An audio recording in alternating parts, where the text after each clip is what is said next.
Hello, it's Arron here from Black Crow Gaming, and I'm happy to be here to do another Adeptus Custodes video. This week I'm going to be talking about how I went undefeated at an RTT, the first event I'd been to since the new data slate dropped, and we were using the new rules and point system for the data slate.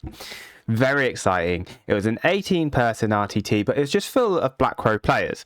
Black Crow is full of very talented players, so it was actually a very very competitive tournament in the sense that, you know, these lists were all good. The players are good. There was a high standard, and it was really exciting because I hadn't been to an event since May.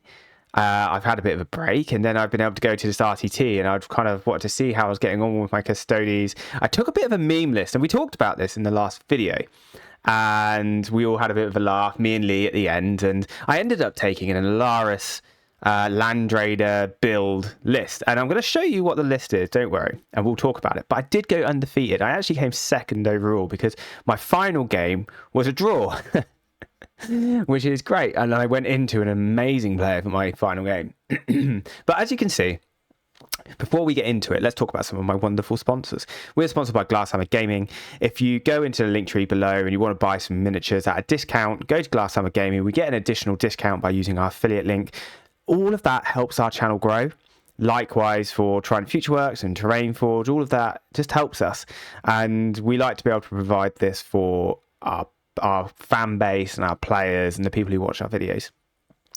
We've got some new merch line as well, so please go on to the merch, check it out, grab some t-shirts. There are some really cool items on there, and we will be obviously announcing some new sponsors very soon, and we're very excited about that because there's going to be some collaboration tees. We're going to be showing some of the new merch that's coming, and I can't wait to just show it off. Anyway, let's get into it. How did I go undefeated at this event? Well, let's talk about that.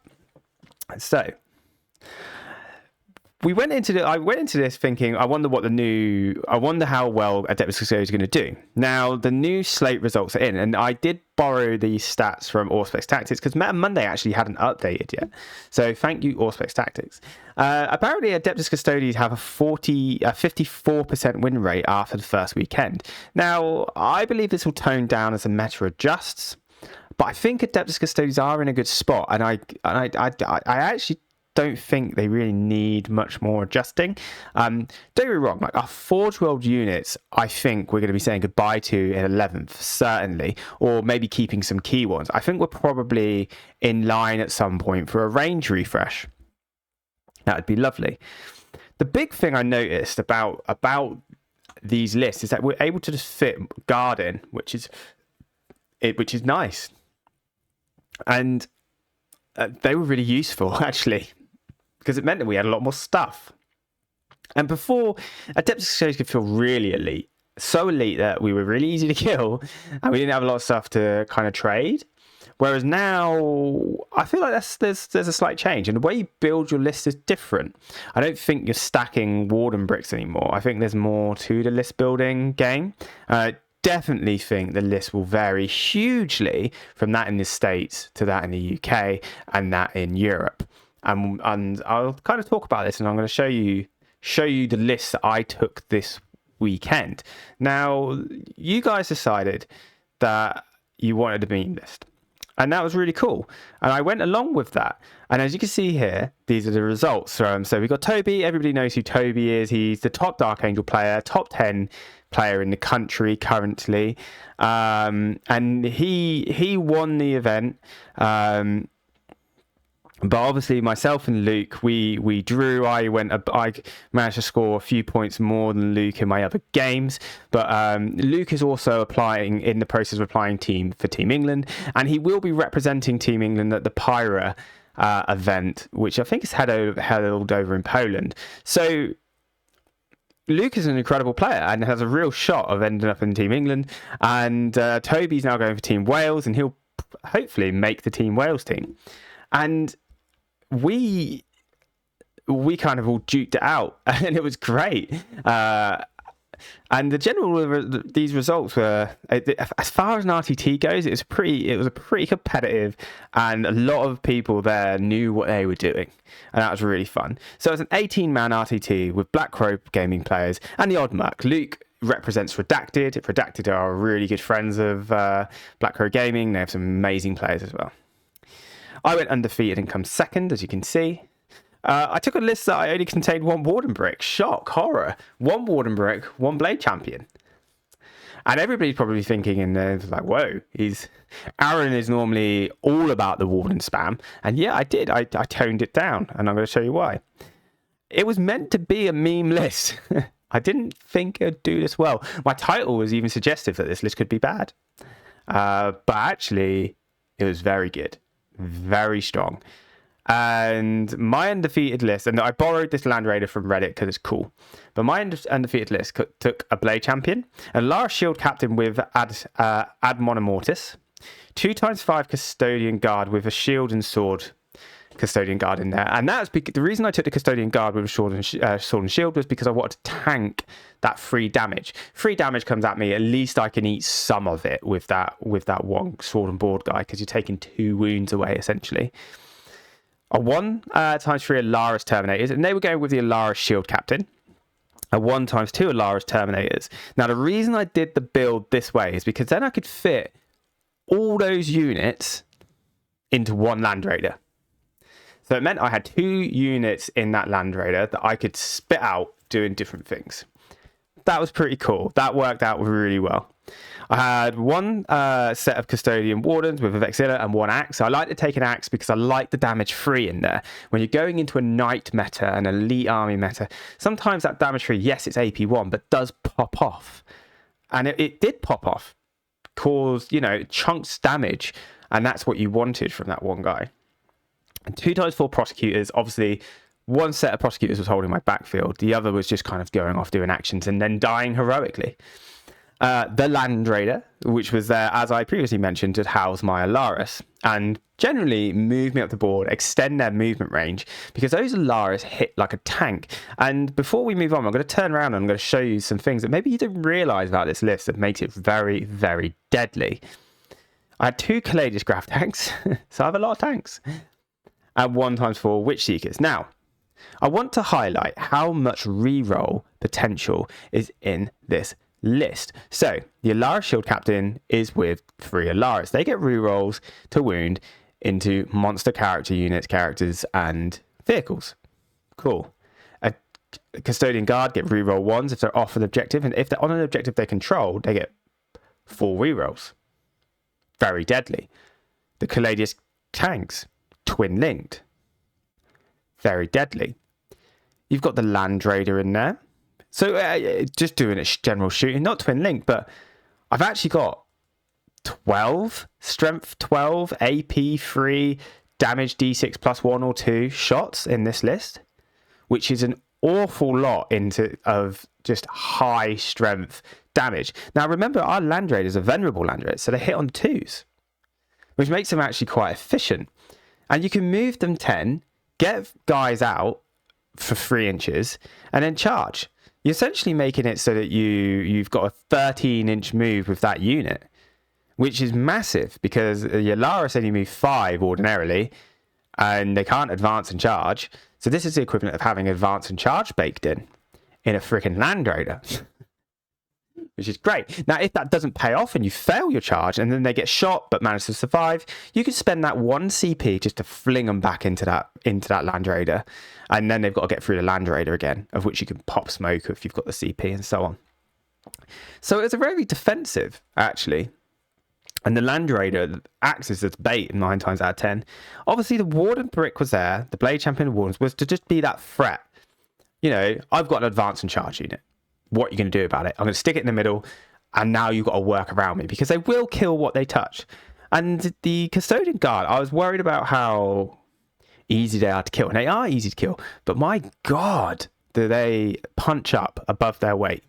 Really do. And I'm going to show you my round 1, but I was incredibly impressed. The Alaris Shield Captain with Terminator with reroll to wound in 2 of my games at 2 different points did 16 damage to 2 different models.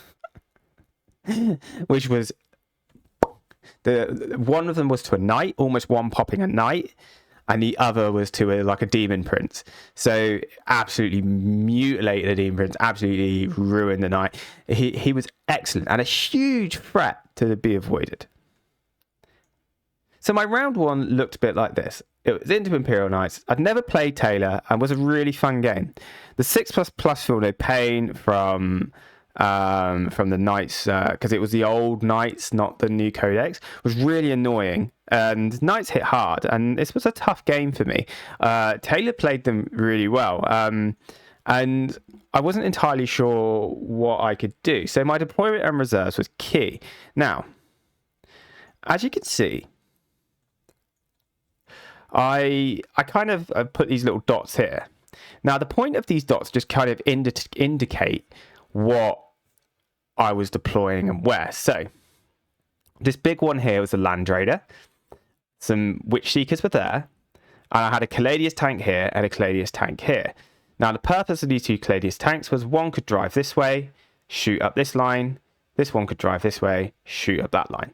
Basically, this whole area was a no-go for the Knights because obviously they come out of there, they get shot. This Land Raider was staged here, so it could push up to this point. Once I pushed to this point, I just waited for the right time to move to here, drop out some payload and go from there. I had one Custodian Guard unit off the table because I was using them for rapid ingress threat. I had my Wardens here, ready to just pound onto the centre. Had some Prosecutors here and some Custodian Guard. So what would happen? The Prosecutors move up, Custodian Guard would stage here, and then eventually I rapid ingressed in this area as well, just so that I could have that reinforcement. And as you can see, as we go through the round and rounds, Taylor got really unlucky with his round one draw for secondaries, not being able to achieve any of those. Okay, and even his round two was hard because he made the decision not to go in the center because he knew if he went in the center, he'd just be in trouble. So he just cleansed with an assassin there. The thing with Knights, they don't have a lot of trading units.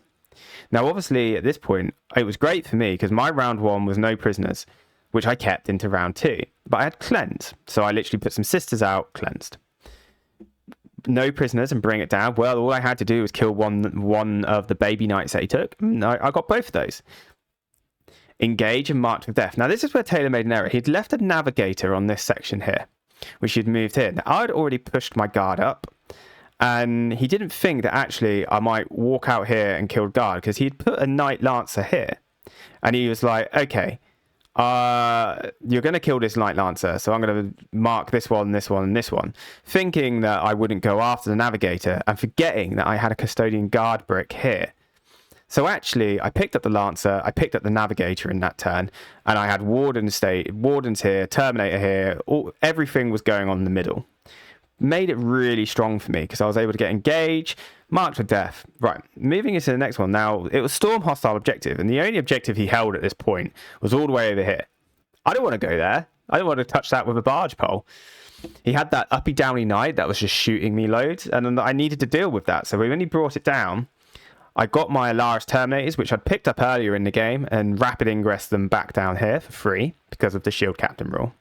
I then moved out, charged, and tagged that knight, so it wasn't going anywhere. I couldn't let it. I had to get rid of it. And in the end, I ended up being able to score overwhelming force, and I got sabotaged because I literally left my Custodian Guard on his backfield objective because everything at this point of his had moved up.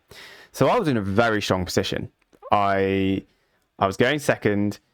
I had terraformed nicely. I'd got lots of points, and generally, in the end, I was able to play the primary game, score better on the primary game, and also achieve better secondaries. He did get unlucky with the secondaries, which would have made his score a bit closer, but that's the way the game goes. If he had committed to those secondaries, actually, he'd have probably lost more assets really early on. This game might have been a lot of a further deficit. So that is how I deployed. The Land Trader was excellent because actually, you see this section in the middle here? If you put the Land Trader there, when it was charged by the Lancer and absolutely destroyed, the Lancer then couldn't consolidate onto this point. Wasn't able to move there. So the Lancer was stuck for my Custodian Guard to come out and rinse it. Getting rid of the Lancer was key because that was just going to cause me loads of damage. Canis Rex, when he came out, I was able to deal with Canis through shooting and charging and so on.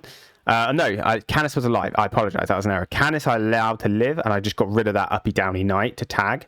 And all of the baby knights, other than the shooty flyer ones, were dead.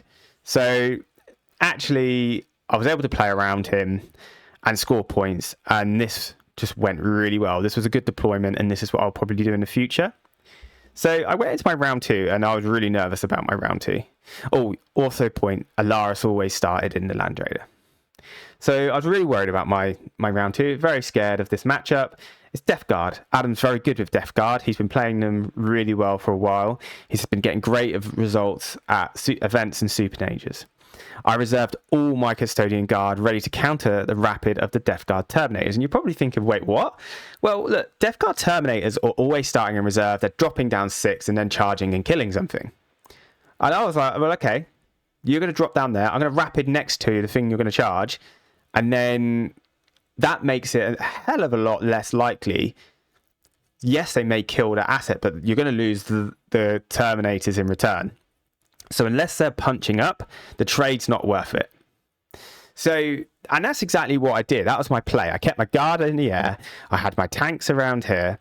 And he also had the drones, the horrible shooting drones that everyone hates. That like D3 plus 3 or whatever it is they do. And he physically couldn't bring them out. And they were around here and around here and around here. And my tanks were there, ready to come down to this line. And a tank here ready for that line. He couldn't bring them out. He had Mortarion as well, and Mortarion started in reserves. But actually, by the time he had to bring him in round 3, I'd screened my entire deployment. There was nowhere good for Mortarion to drop without him being out of the right area and being shot by tanks. So in the end, he had to put him here, which was great because I had my Blade Champion unit here, which moved to this area. Now, you can see from the scores, it was Purge the Foe. So I was able to kill more regularly. And Adam wasn't...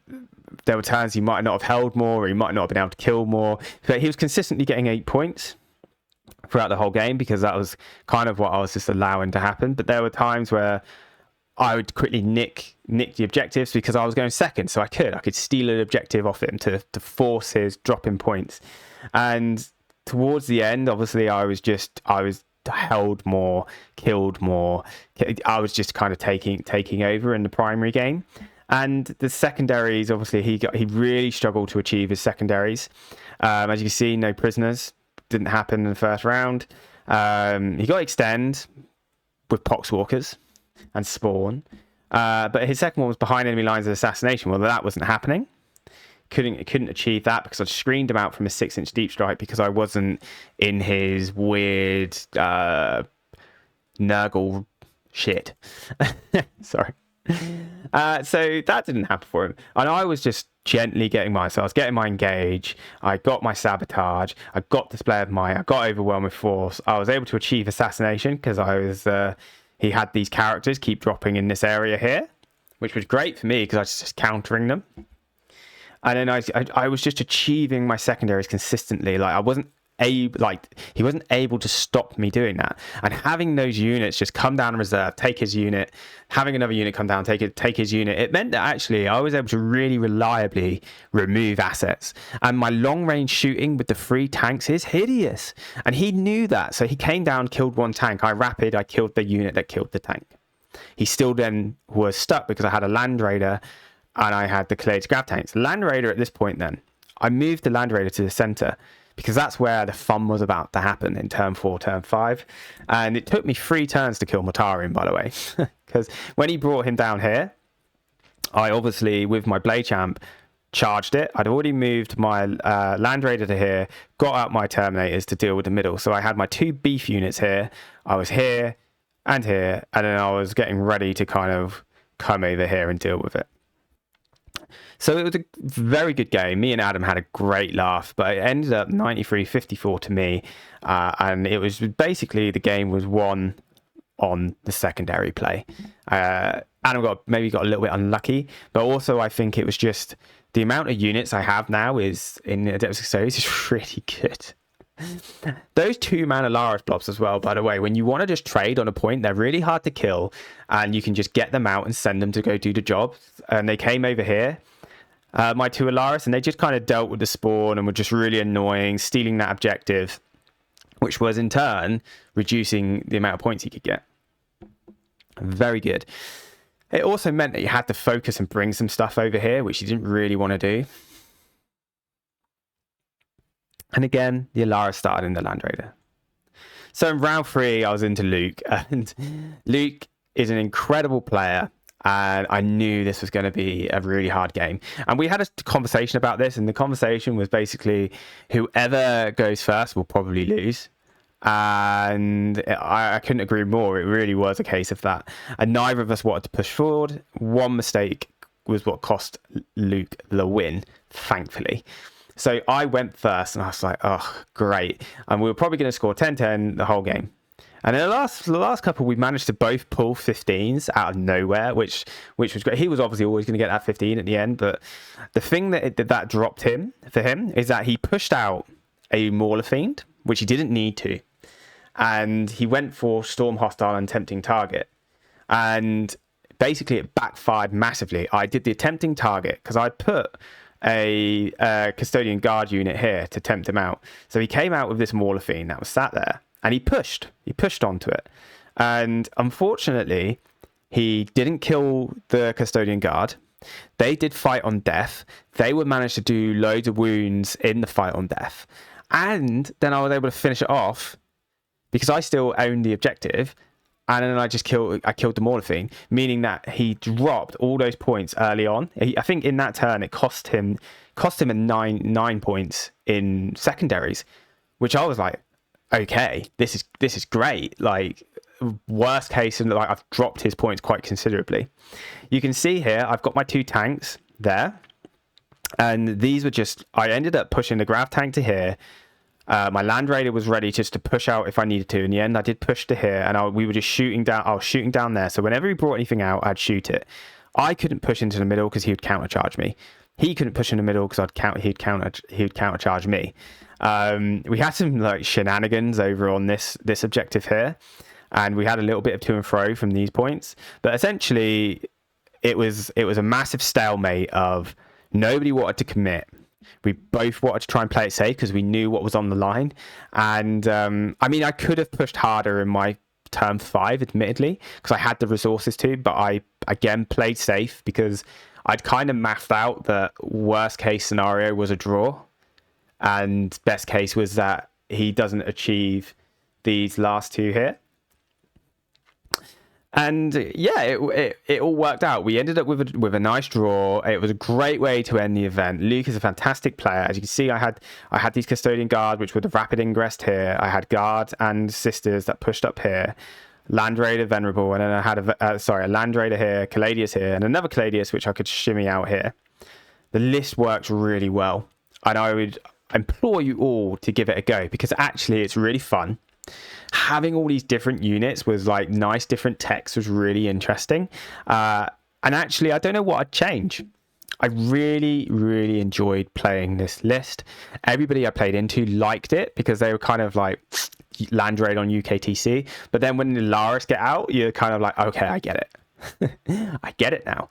And they were really strong. Like they were consistently good, consistently scoring, and it meant that I was able to go undefeated at an RTT after not playing an event since May, having just needed a bit of a break. Just been playing a lot of TTS against quality opponents, playing a lot of games, but on TTS, but not, and then obviously at club. So I still kept my reps high. And I have been on a pretty good streak with wins, but I just didn't know how well this would do. I've kind of got sick of this Custodian Warden meta, and I'd even been playing Space Wolves. This has kind of reignited my love. I've got a Solar Spearhead list I'm going to trial as well that I want to give a go. But overall, this was kind of my experience. I had a great time. And I just want to say thank you if you watch this. Thank you for listening to my tournament roundup. Thank you for enjoying my content, and I hope you enjoyed this tournament roundup. We're going to do something similar with Lee. We're going to talk about his Crucible run. It's going to be a bit longer. It's 7 rounds we need to talk about, so that could be a long episode.